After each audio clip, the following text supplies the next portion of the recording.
Pakistan has assumed the presidency of Asia and Pacific Group in UNESCO for the period from January 2020 until December 2020.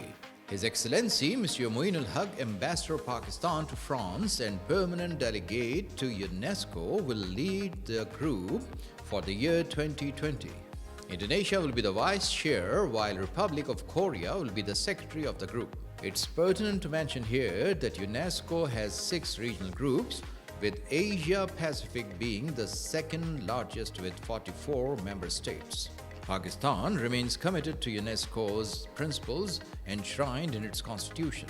As Asia-Pacific Chair, Pakistan will constructively engage with member states to strengthen UNESCO to foster better understanding for global peace and stability.